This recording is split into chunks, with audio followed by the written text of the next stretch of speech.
hang on to your seat, baby, cause this one's a screamer, a screamer.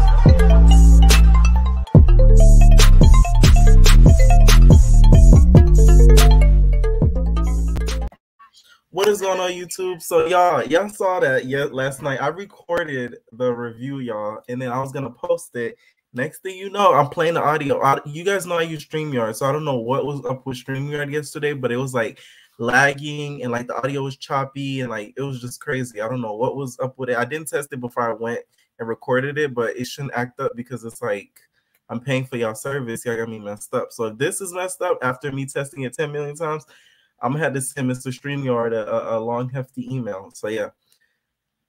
So I'm gonna record the review again. So before I get started, make sure you guys like, comment, and subscribe, and let me know what you guys thought about this episode.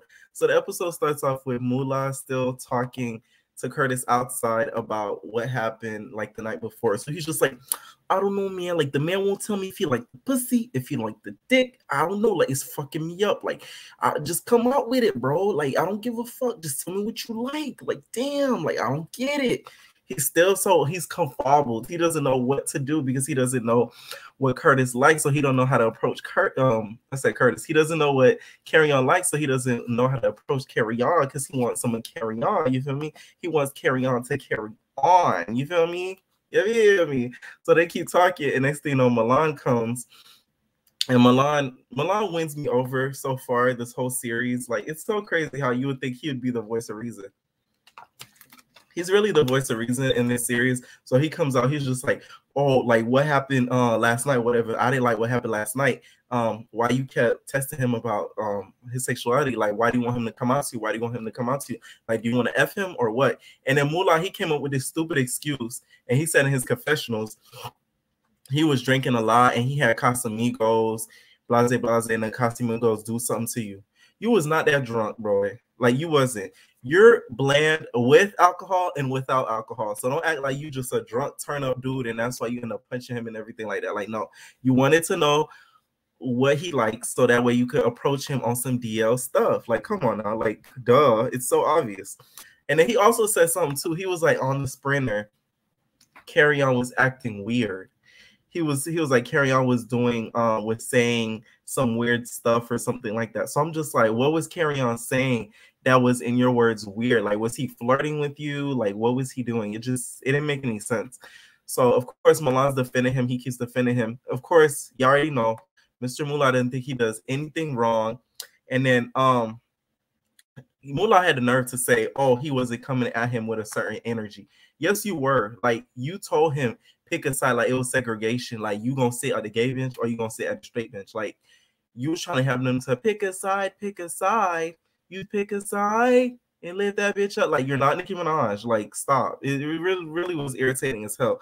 So, like I said, I stand Milan for this because he's the voice of reason. He's really the voice of reason. So we find out that Moola and Milan kind of know each other before the show. And believe it or not, a lot of people do know Moola because of his radio show.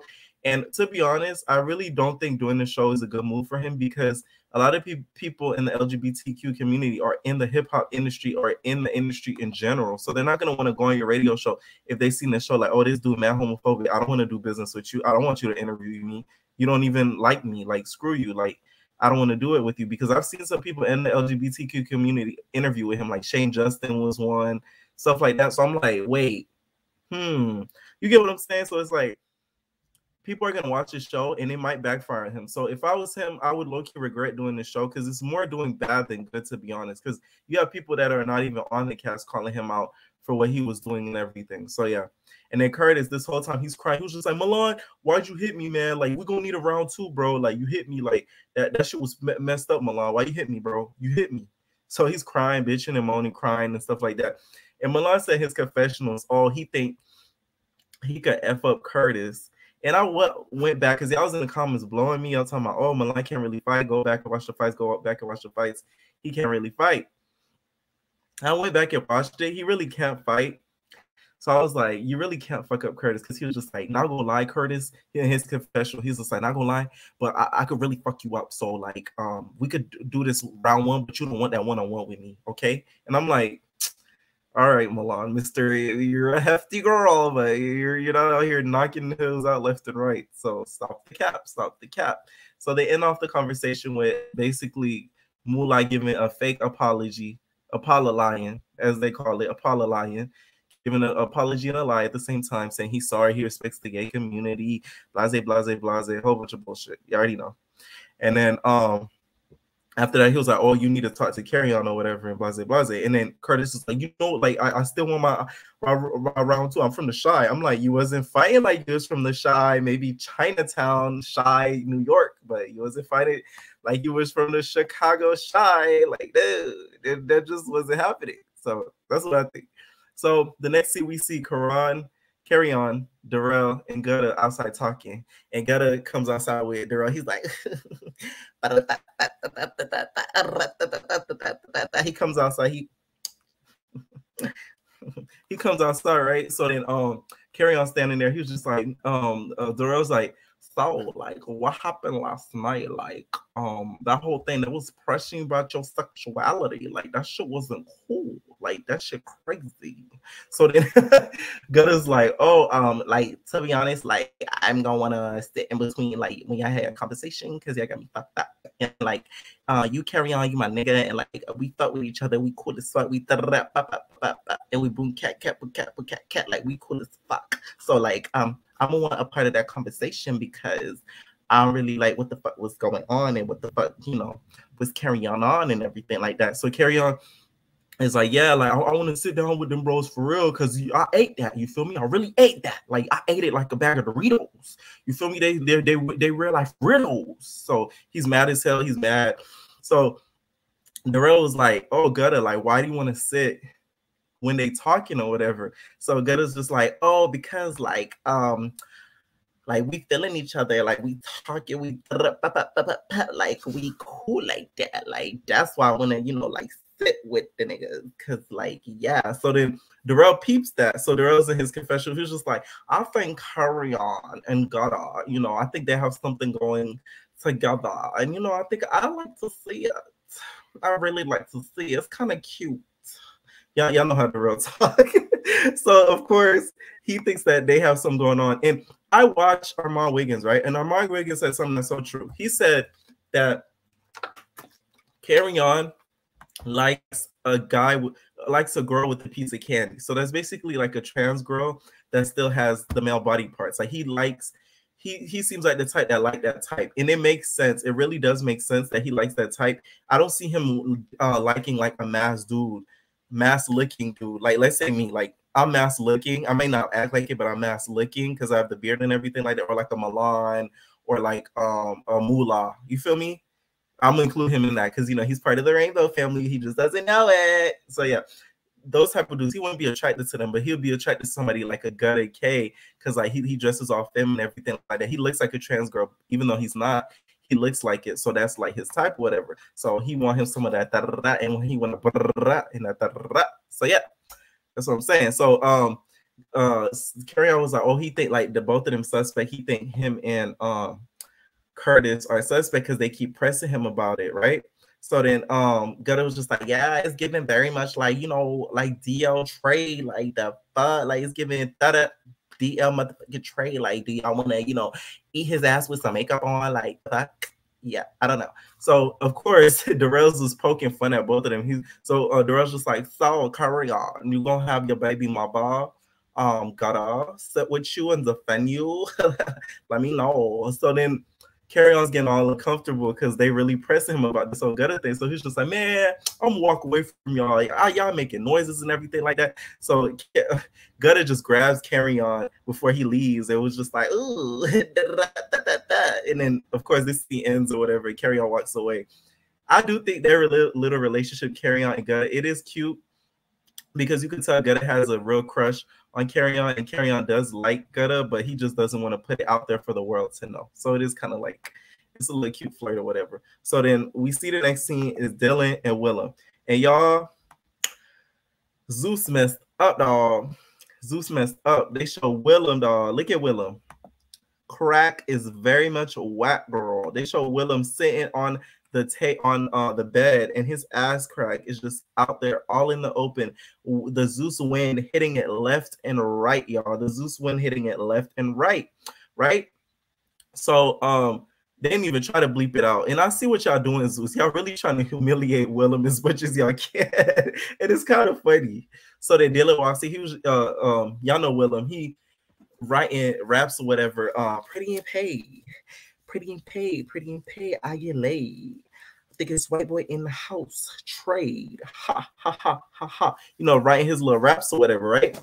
So then Dylan Watson, he was like, you rap the fuck? You write your raps in your notepad? The fuck you write your raps, dog? The fuck you doing, Will? So then Willem's just like, yeah, what you think? Like, I write raps, duh. So then Dylan's like, oh, you a rapper? That's what's up. I rap horses. He didn't say that, but y'all know. So he was just like, ooh, that's cool or whatever. So then Willem's just like, oh yeah, so what you think about what happened last night? It seems like Milan defended you. So you think like that's your friend or whatever, and blase, blase, blase. So then Dylan's just like, oh yeah, like it made me look at like I really have a friend in the house and somebody that I'm really cool with. So it's something that, you know, it's nice. Like I really have a friend in the house. So it's really cool, right? So after that happens or whatever, they start talking about the whole situation with what's his name? With Curtis and Moola and Carion. So then they're like, oh, they didn't like how that happened because, you know, everybody in the LGBTQ community were always getting outed and like bullied and blase blase, which is true. And then Willem was just like, oh, he really don't like it because already in hip hop, you got to deal with being gay and feminine and white. I'm like, white people are culture vultures and are taking over the rap game. So what makes you think being white, you feel me, is such like a hard, you feel me? It's such like a hard trigger or something that would help you not make it in the rap game. Like, I don't believe that. And he really didn't need to say that. You could have just left it at being gay and feminine. You didn't have to add the white thing in it. Because imagine how hard Santana has it. He's black, he's gay, and he's a rapper. You get what I'm saying? So it's like, that's a triple harsh reality that he has to deal with. But don't put the white thing in there as if it makes it so much harder. Because don't act like white people have it so hard to make it in hip hop. Because they really don't. Like, he could have kept that out of there. So we found out Willem did it. Dylan have dated girls or whatever. Dylan was just like, yeah, like in high school, you know, I took some girls to prom. You feel me? Like, we kind of fucked and sucked, like that type of time. But like, I really wasn't liking it. You know, I feel like I was hiding myself or whatever. So yeah, after that, we see Carion talking to Curtis and Moola. So then Carion's already coming there. He was just like, oh, like, I think y'all niggas real life weirdos. Like, I think y'all niggas sus. I think y'all niggas weird. The fuck? What's wrong with y'all? Like, y'all know each other? You know, y'all be dipping honey over here, honey over there. You feel me? Like, y'all niggas sus. I think y'all niggas sus for real. Like, that's what I think for real, right?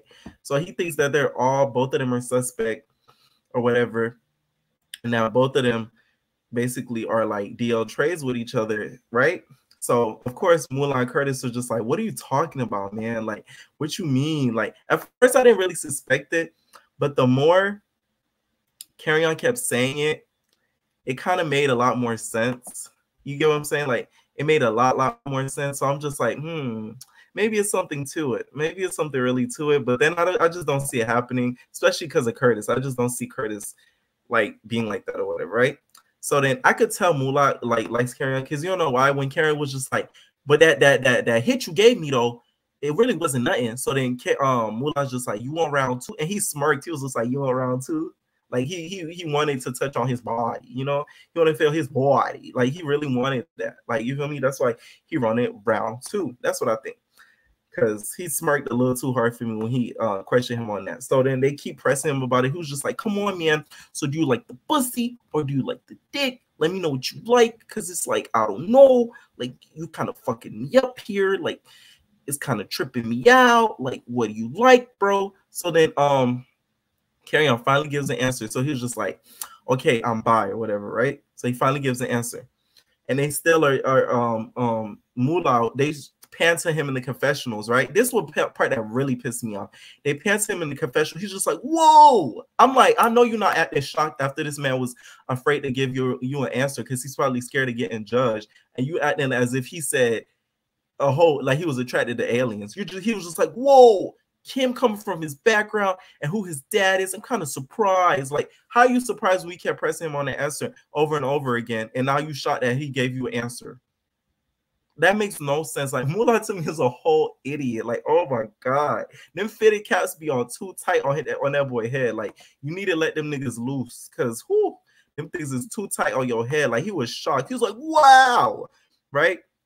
So after he gives the answer, whatever, he Carion still thinks that both of them are suspect. He was just, I'm gonna figure y'all dudes out because I think y'all little, y'all little funny and like y'all be pouring honey. You feel me? Like y'all little sus. That's what I think. So he walks away, and as he walks away, Moola gonna tell Carion, he was just like, oh, that nigga sus. Like, you still talking crap about him as he's walking away. You feel me? After he gave you an answer, which he didn't even have to. So it's like that shows that like you just got a hate for him, or you just like you got pressure about him for no reason. And it really isn't even that serious because this is what he likes. Do you want to sleep with him?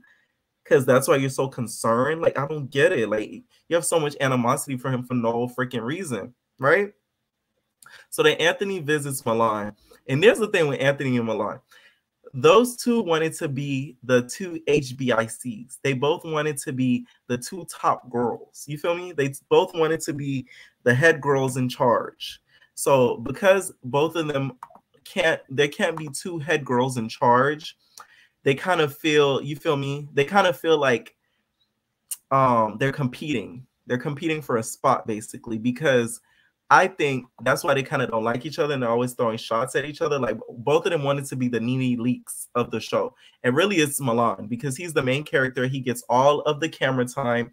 He gets all of, like, he's all up in the storylines or whatever. So, like, he's the main character. And I think Anthony wanted that because he's bestie boos with Natalie, and Natalie didn't get that position because Natalie can't give you that position. You have to put in the work, girl. You have to put in the work. So it's really Milan. So he comes in there. He's like, hi, bitch. How you got your room?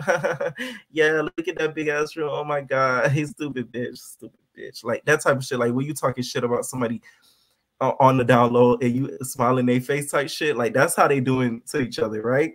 Which is kind of funny. So next thing you know, Natalie calls him on FaceTime. Hi, guys. So you guys, yeah, she's probably doing that FaceTime in the bathroom in the same house and acting as if she left the house, but she never did.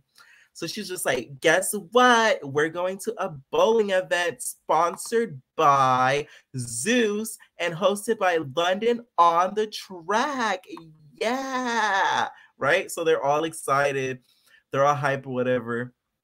So Anthony and Milan tell the boys or whatever. So they start getting ready for the bowling event, right? Mind you, it's a bowling event. It's not a club. It's a bowling event. That's their first outing, which Bad Girls, they used to take him to a club, which should have been, it would have made a lot more sense than a bowling event. But that's besides the point. So they get to the house, right? They get to the house. I mean, they get to the bowling event, but before they get to a bowling event, they all, put their best fit on. So I had some opinions about their fit. You feel me? So Darrell, he needs to dress for his age because the way he dresses, if he's really 24, he dresses a lot older. So it makes him look a lot older than he actually is, which isn't good. Like, it makes him look way, way older than he is. So, like, he needs to, like, get that together. That's what I think. Anthony, he wears too much clothes. He's a label whore. Like, this is Anthony. Like, he'll put another hat. You feel me? He'll put one hat here, like, and then just rock out. You feel me? Like, he'll wear that type of vibe. Like, that's the type of dresser that Anthony is, because he's a label whore. Like, he likes to put labels on labels on labels, which there's nothing really wrong with being a label whore, because I feel like I'm a label whore, but, like, there's a proper way to do it to where it looks good. You get what I'm saying? Like, it looks presentable. And Anthony, he just kind of, like, plasters it on. That's what I think, right? So Carion, to me, is the best dress. Everything he wears is, like, really put together. And, like, it just makes sense for a lot of the stuff that he wears. So you got to give him that, right? Now, let's get to Willem. Willem needs a stylist. Willem needs a stylist bad. He needs a stylist yesterday. He needs a stylist last Wednesday. Like, he just needs a stylist bad because what he was wearing was like, it's like he goes to Party City. He was like, oh, that's cute. Let me get that. Goes to Hot Topic, said, oh, let me get that. And then he puts it together and like puts on an outfit. Like that's what I think Willem does. And he needs a stylist really bad, especially if he plans to be in the music industry in a serious manner. And then Moola, of course, I'm sick of seeing that talk money, nothing else. He thinks because this is how DL Trey, like him dressed, they put like the fitted cap with, you know, the jeans, you get the Nikes that all color coordinate, and they think they snap. You feel me? They think they're that nigga. You feel me? That's how they dress. That's how they dress. So it's like, I see you, Moola. I see you. So they get to the event, whatever, and God is like, so like, we get to the event, and like we see like celebrities, we see Lena on the track, and it's like I see these niggas every day, like the fuck, and it's like, Gutta, I like you and all, but quit the cap. Don't act like y'all just be around celebrities on an everyday basis. Like that's not like accurate. So let's not lie here. You feel me? Like let's not count. Let's not count for the cameras. Let's not count for the cameras. So they're all in the van getting there before Gutta said that. And they're all defining what a bad boy is. And I'm sick of them doing this. This is some first episode type stuff. Like, remember the first episodes of Bad Girls Club when they'll be like, what do you think is a bad girl? And then Megan was like, you know, a bad girl, you know, I could do what I want, and blase, blase. And I'm Obama's stepdaughter. And then Erica was just like, I'm a bad girl because I say I am, plain and simple. Like, stuff like that. That's some first episode type stuff. It's on the third episode. Y'all already bad boys. You feel me? Y'all made the show. Y'all don't have to keep defining what y'all think a bad boy is, all this dumb stuff. Like, that's some first episode stuff. I'm sick of them defining it like they're about to fucking put an entry on the Webster's dictionary. Like, it's really annoying. So they get to the event, whatever, and next thing you know, Willem, Darrell, and Dylan, mind you, it's a bowling event, they start twerking. Willem's doing he's doing the Raven. He's right, they twerking, they they twerking, especially Willem. You know, he got a little money bodysuit, tight bodysuit on. He twerking, he bouncing it, all that, right? He jiggling it, all that. So everybody's embarrassed because they're like, this isn't a twerking event, blase, blase. Milan's like, what the hell? I'm really embarrassed. What are they doing? Why are they twerking in the event? Which, okay, I get it. Because you don't know why. This is why I say they need to watch out who they cast for these shows.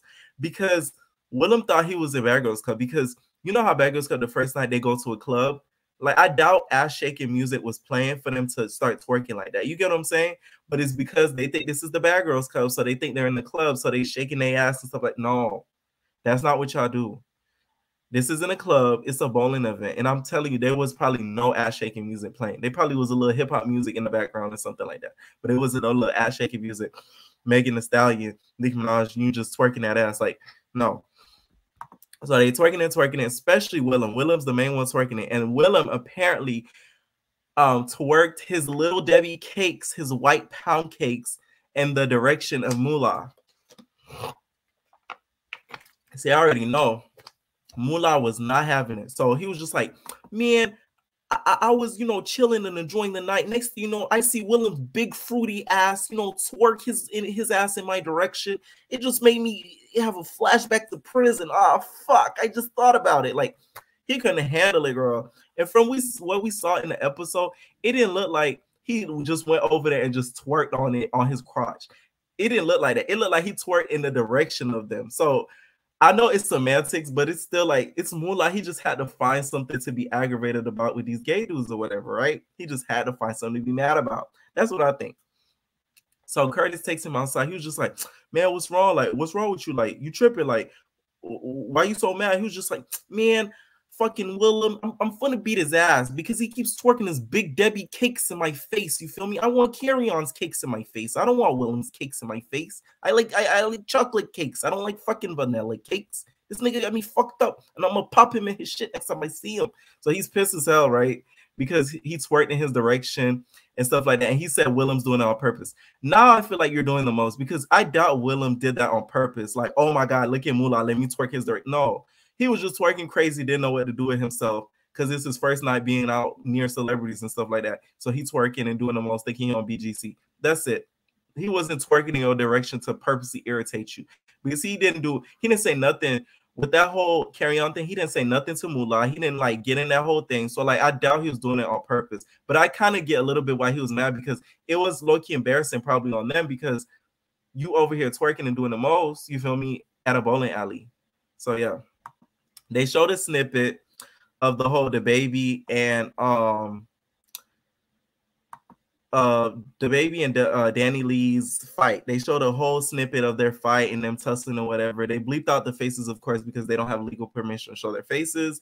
So yeah, and then the next episode, spoiler alert, if y'all don't want to find any spoiler alerts and this review now, make sure you guys like, comment, subscribe.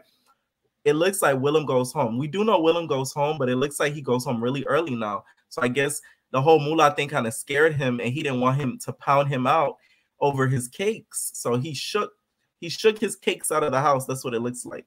So yeah, that's what it looks like is going to happen next week. I just can't wait till Jonathan comes. That's what I'm really waiting on. Let me know what you guys thought about this episode. It was actually really, really funny. Y'all know I mess with y'all if I'm doing this whole review all over again, y'all. The last review, the first one I did was like 30 minutes. This one looks like it's about like 26 minutes. So I really repeated everything I said, y'all. So please make sure you guys like, comment, subscribe, and show this video some love. And tune in to my next mother and video.